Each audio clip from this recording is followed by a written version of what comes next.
And good morning, my darling Margaret. 6 a.m. And we shall continue on where we left off yesterday. Clear out some of these zombies down here, I think. Ah, yes. We rejoin Margaret on day 56. She has a few more zombies to kill. For fun, really. She fills up Margaret at the pump. What a beautiful bust she is. She looks mean. Nice. You look totally bizarre, Margaret, but I love it. Right then, I say we try and go up this way.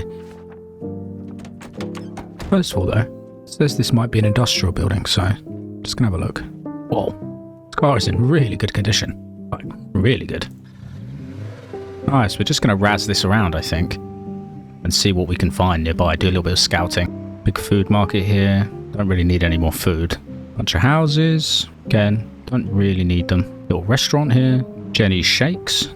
Oh, some lovely greenhouses. Look at them. There isn't really much here in town that's any use to Margaret, but it was nice to have a little look around. She does get around to checking out the building, and it's stacked with tools, but it's here that Margs realises that she's got pretty much everything she needs anyway. Goodbye. Margaret has a little wander through the fields, looking for goodies. Mushrooms, nice. Now we're gonna strip down this little car. I'm sorry, my darling. You must be sacrificed. To go to the god, Beatrice, the goddess. Full tank of gas. Engine still needs more repairs. So we need to find somewhere with a bunch of cars we can use. Look at the battle bus. What a beauty. Right, let's go. So off they set with a new goal in mind. The town by the river, formerly known as Riverside. Margaret's suspicions about survivors being close to the river are still strong, so she makes her way through the dead countryside, with Beatrice, of course. Ah, crap.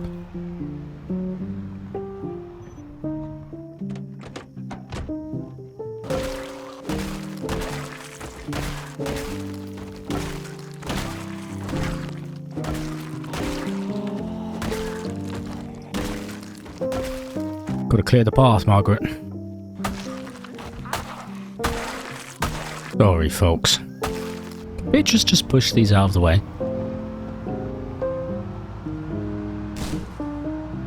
No. Or maybe.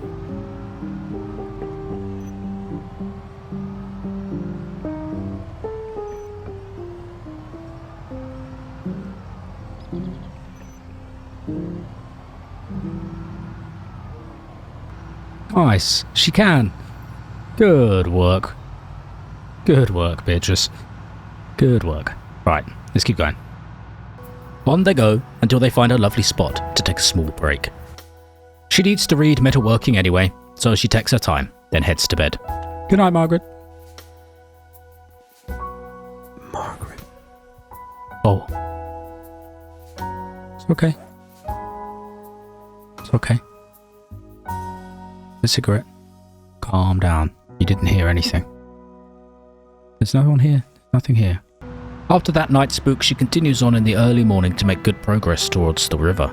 After a couple of hours, they reach the town. We'll park up here and get our bearings. There's a few undead around. It's no problem for Margaret.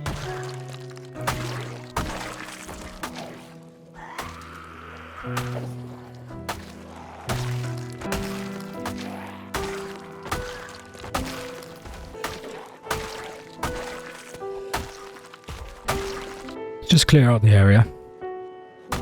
Hello, you little worm.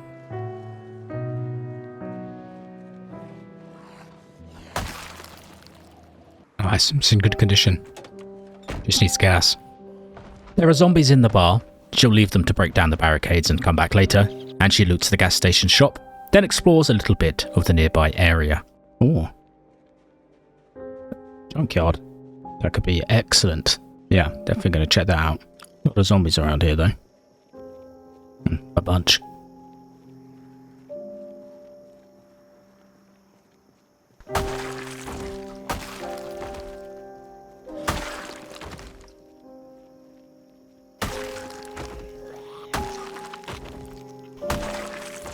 What's wrong with your head, mister?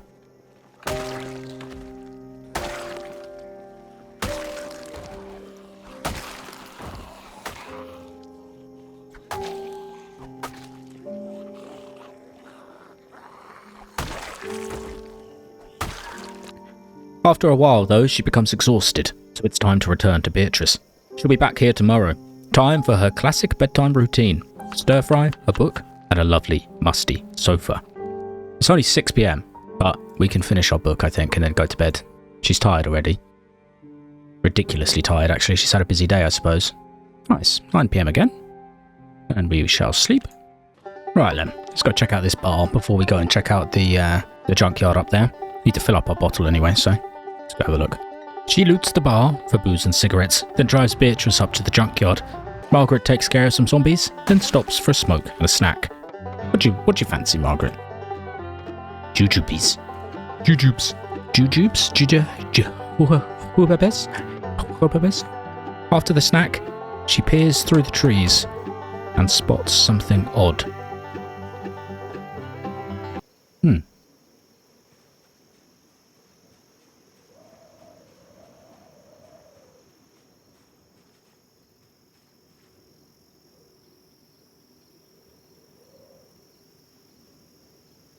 To whoever finds this, here lies a great man. His name was Leslie Stump. He established Fort Margaret here in the junkyard and helped many others survive. He also managed to kill thousands of zombies in the town. Leslie named the fort after Margaret, his wife. Leslie was a stinky man, that's for sure, and explaining to other survivors when they arrived why there were so many pairs of underpants everywhere was not easy. But he left a big hole in my heart, and it was even harder to leave his body here, in this tiny grave, hardly worthy of a man of his stature. He wasn't killed by a zombie. He was killed by another survivor, someone who didn't understand how beautiful he was. We're heading to Louisville. There might be hope for you there, reader. Farewell, Leslie. Your good friend, Paul.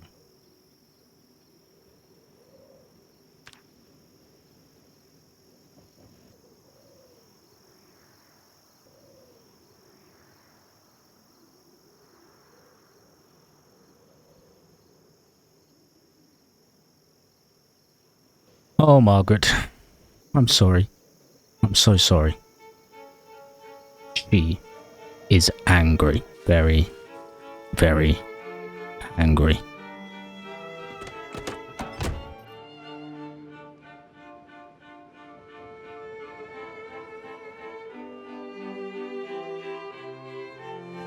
Absolutely furious. The world must burn.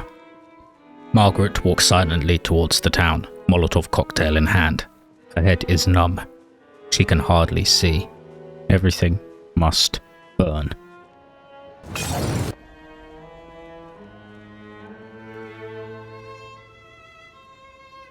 She throws the cocktail at the first building she sees. She doesn't know what it will achieve, but she wants to see the flames. Margaret stands in the car park and watches the bar go up in flames. Any semblance of the old world, her old life, is totally ruined. Her husband, the lovable Leslie, is dead. It's you and me against the world. I love you.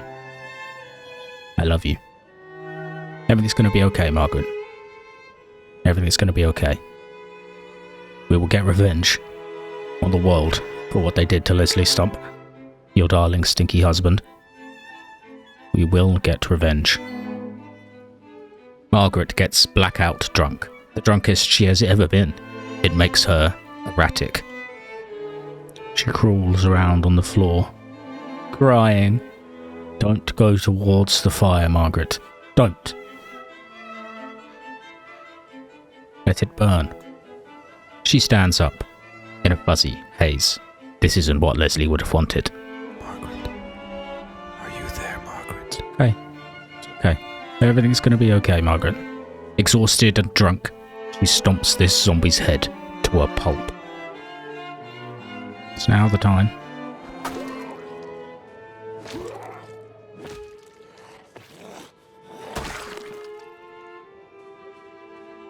Stamped him out of existence. Come on, Margaret. Let's go back to Beatrice. You still have so long ahead of you. So much to live for. Kind of. She sits in the dark and reads the note again. Here lies a great man. His name was Leslie Stump. Tired, drunk, shattered, she falls asleep. Okay, Margaret. Today is another day. Oh no. She's starting to get messy. She's starting to leave stuff everywhere. It's raining out there. You know what that means. It means that Margaret will sit in the back of Beatrice for the entire day, drinking her stockpile of alcohol and watching tapes, waiting for tears to come. Margaret's a little bit drunk again. She throws the bottles on the floor. She is so tired, ridiculously tired. The mental exhaustion and alcohol and the soft, dulcet tones of the tape drive her back to the musty sofa bed, but she awakes a couple of hours later from another spook. Margaret. It's okay, Margaret. It's okay. Have a cigarette. Calm down. Just go back to sleep. Turn the lights off, maybe. She can't sleep, so she just stares at the dead television, waiting for her breathing to calm. Flat line. Eventually she can sleep again. It's okay, Margaret. Oh no. Had another one. She's having a rough time. Have a cigarette. It's okay. It's okay. You're not hungry, Margaret? No, she's not particularly hungry. What can we do? Take some sleeping pills? The effects of the booze have worn off, so she takes some sleeping pills, and then, quite bizarrely, decides that now is the time to do some burpees.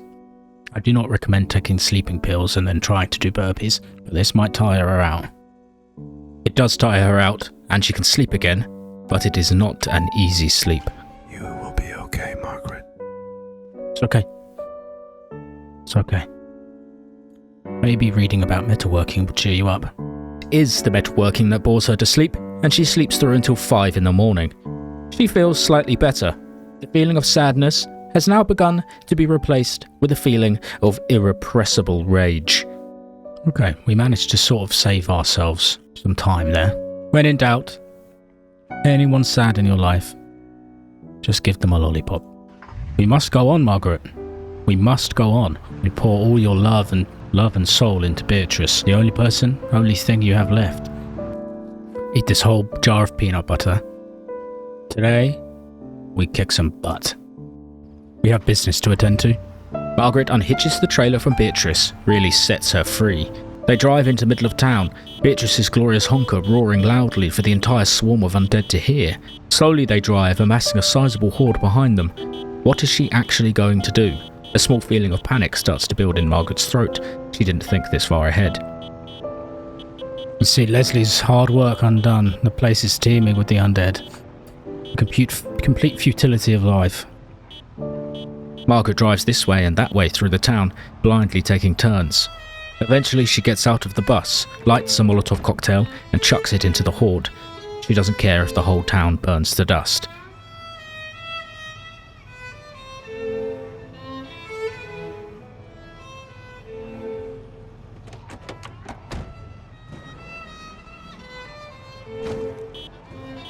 Margaret also realised that she probably should have made more Molotovs.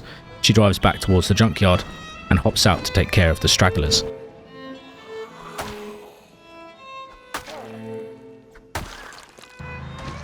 She prepares more Molotovs and drives into town again. This time she hops out with her shotgun to really see the zombies splattered to pieces. Then she throws another Molotov into the horde, cutting it a little close. She loops around and kills more with her shotgun. Margaret is starting to have fun, which is always a concern. Okay. Little bit sketchy. Oh my god, Margaret, your aim.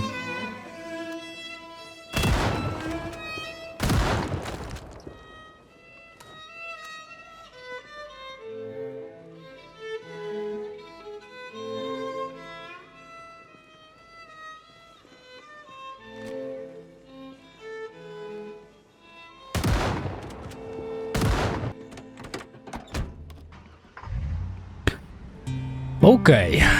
Who knows if that was an effective way, Margaret, of doing anything, really. But we'll have to see, won't we? You've let off 3 Molotov cocktails. I wonder if anything's on fire. I hope it is. Good work today, Beatrice. You mean killing machine, you. One more for good luck. See ya. Oh, Margaret. How are you feeling? Rough? Yeah, fair enough. Another smoke. You're really chewing through those cigarettes, Margaret. We're going to need to find some more. I feel like this town is not going to look in fantastic shape, though, so we'll probably have to go elsewhere. She's also a bit sad, which, you know, justifies one last bottle of wine, I think. A nice cold one from the fridge. Actually, let's just go to sleep. Good morning, Margaret. How are you doing today after all that chaos? Let's do a crossword. Calm you down after all of that chaos you just went through. Margaret wakes up early, so she reads and does some crosswords. She's going to take it understandably easy for the next couple of days. Once the sun is up a little, she hops out and takes a look at all the busted cars in the junkyard. Ah yes, Louisville. It's where the note said Paul had gone, whoever Paul is. They will be very useful completing Beatrice's final upgrades and repairing her after the bust-ups with the zombies yesterday. In the small junkyard shack, she finds more information about Paul. Paul's diary. Goddamn, they got Leslie. Mad lady with a shotgun. Nothing I could do. There was nothing I could do. It's alright, Paul. Margaret has come to terms with it slightly. She just hopes that you're still alive somewhere, so that she can hear more about Leslie's last days. Then she fills up her propane torches to prepare for the grand dismantling of the many cars in the yard. However, just as she starts, it starts to rain heavily, and she is already soaking wet. We don't want Margaret to get a cold, not after the past couple of days she's had, so we just relax in Beatrice, read some comics, cook some mushrooms, and do some burpees. We'll just fry up the last of your mushrooms then. It's raining even harder outside now, Margaret. I'm not going to make you go outside. You've just dried off, for goodness sake. Don't worry, we can work tomorrow. Whoa, what the hell did you just do? Whoa! That scared the hell out of me, but that's a nice look, Margaret. Yeah, I like it. Eventually, she just runs out of things to do in Beatrice. She's watched all the tapes and read most of the books, so she heads out in the rain to grab some headlights from this truck, as Beatrice's were damaged during the fighting. She makes other repairs to her beloved bus, and she might as well make the most of the rain, so she fills up her pot again. More delicious rainwater stew for you, Margaret, I think. Ah, perfect. Drink it sideways out of the pot. Her metalworking skill has gone up, so she reads the next book before bed. Day 62 is much of the same. She goes around dismantling vehicles, refilling her propane when necessary, and stockpiling all the resources in front of Beatrice. The seats in the bus are pretty old and ruined, so Margaret fixes them up. Duct tape. Ah yes, of course, everything just stitched together with duct tape. And she also pumps all the tyres, then works all day dismantling and gathering resources until she can finally add a new upgrade to the bus.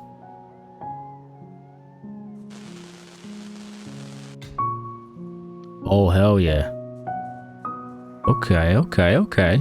Margaret's got a new hairdo. She's sporting a beehive. Oh hell yeah. Roof rack, a roof toolbox. Wow, how exciting. Nice. Beatrice is looking good. What else can we actually add? Look. Metal pipes, metal sheets. Left window, metal pipes, metal bars, metal pipes. Just bring everything over here. But we'll do that tomorrow because she's knackered. Just read an hour before bed, Margaret, my darling. Even though you are knackered. Till 9 o'clock and now you can sleep.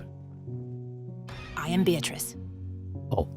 Whoa. And it sounded like Beatrice was speaking to her then. Really odd. Okay, you know what to do in this situation. Have a cigarette. It solves all problems. Cigarette in a juice box. It's just what my parents used to give to me when I used to wake up with nightmares. Sort me right out. And it shall sort you out also, Margaret. Day 63, same as the last. Picking up materials, dismantling cars, and saying hello to the locals. Who on earth are you? Paul Blart. Hello. Literally Paul Blart the mall cop. Hi, buddy. Come on, you got it. Slowly haul it over. Look at all the stuff that you've just thrown on top of Beatrice, including all of the screws. Nice. Woohoo! She's looking so good. Nice. I think that's pretty much all we can add. He looks beautiful. Have a cigarette and relax, Margaret. Beatrice looks positively formidable. I love when you get inside me, Margaret. Yeah, that's Beatrice again, just saying hello. Appears the bus seems to be just talking to her now. which is slightly concerning. It appears that Margaret and Beatrice now have some kind of telekinetic connection. Beatrice will fill the hole that Leslie has left in her life. With Beatrice fully upgraded, their time here is coming to an end. And that's us done, I think, here at Fort Margaret. We should go and see Leslie's grave one more time, shouldn't we, really, before we leave? I know what he would have wanted. He would have wanted some underpants. And Margaret's going to take her socks off and leave them bare for him also. The tree moved.